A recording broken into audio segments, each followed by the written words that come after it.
Welcome to Monday Mobility. This is episode number 1. We're going to be focusing on the hips.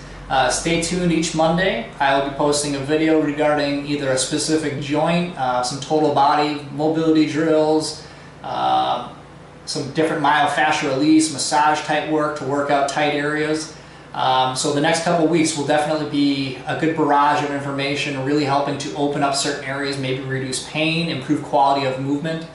I want to, before I get into this hip routine here, I do want to take some time and discuss the importance of this series here. So look at your quality of life right now, whether it's your sports performance side of things. Do you have an achy back? Do your knees bother you when you do this? When you pick something off the ground, this hurts. When you get up off the couch, this hurts. You know, when you're at work for an 8-hour day sitting at a desk, within an hour you're already feeling back pain. These are signals that are telling you stuff's messed up. You know, whether it's flexibility, whether it's core strength. The hips are a prime mover. We should be bending through our hips. It's a ball and socket joint. We have a lot of range of motion through there, or at least we should.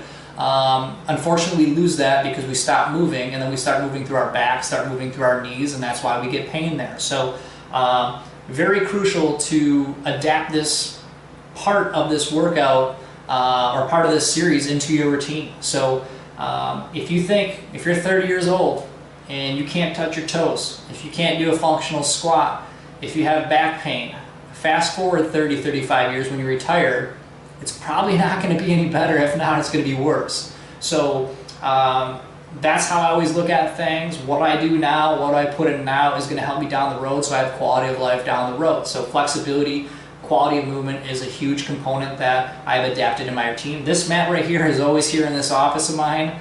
So when I get home from work, it reminds me, hey, did you do some stretching today? I do some at the gym, but when you work out an hour and then you go to work and sit in a desk 8-10 hours, a lot of that you did in the morning is getting wiped out by being inactive for the next 10 hours. Same thing if you come home, then you just sit on the couch and watch some TV, hop on the computer, check in on your social media. So this is a very crucial part to keep your body moving. I'd implement this multiple times a day if you can. If not, first start out 15 minutes a day. 15 minutes in a day is 1% in 24 hours. So if you give me 1%, 15 minutes, I guarantee you'll at least start feeling some relief and have better quality movement. So let's hop into it here. So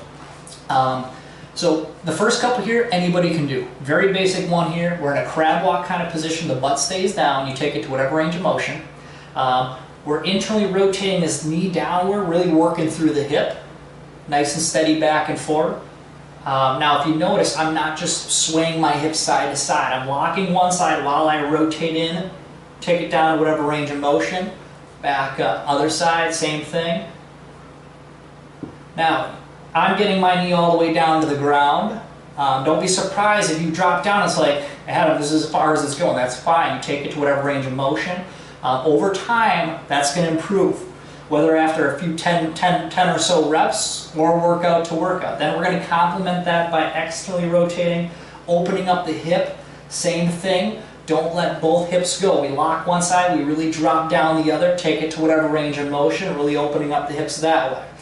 You do about 10 of those.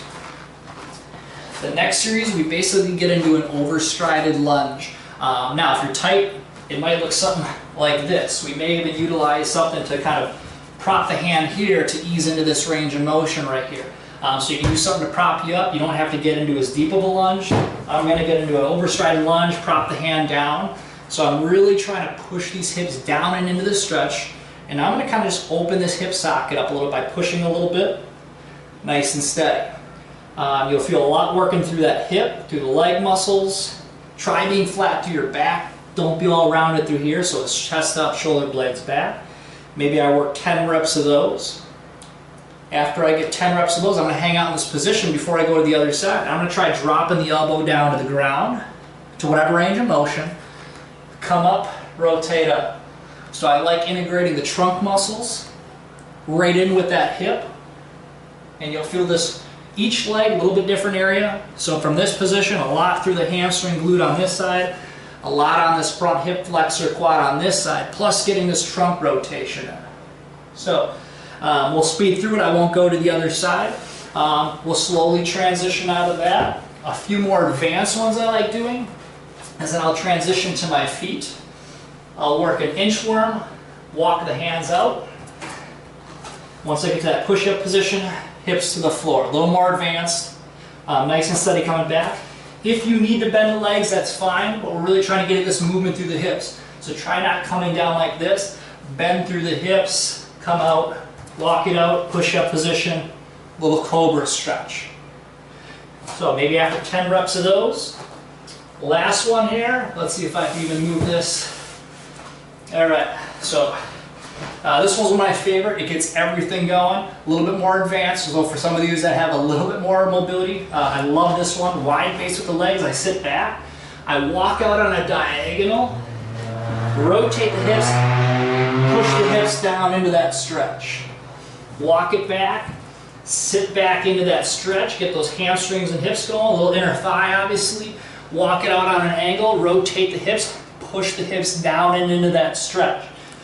Walking it back, sit back into that stretch, walking it out on an angle, hips down into the floor, really cranking through the front side here, hamstring on this side. Very dynamic, gets a little bit of everything going. Great series. I mean, if you can hang out in these squat positions, nice tall posture. Third world countries, they eat off the ground. This is where they hang out. This is a rest position. When you really get those hips going, wake things up, this is comfortable to get into. So this is kind of like my gold standard. If people can hang out here, feel comfortable, your hips are doing pretty good. So progress that series. Maybe you start with just those crab walk rotators in and out, that lunge one before you get to the standing ones. Get to a position and hopefully you can get to a point where you can hang out here, hips feel great, nice tall posture, and I guarantee it'll help your sports performance, your quality of life, knees, hips, lower back, you name it. So give it a shot.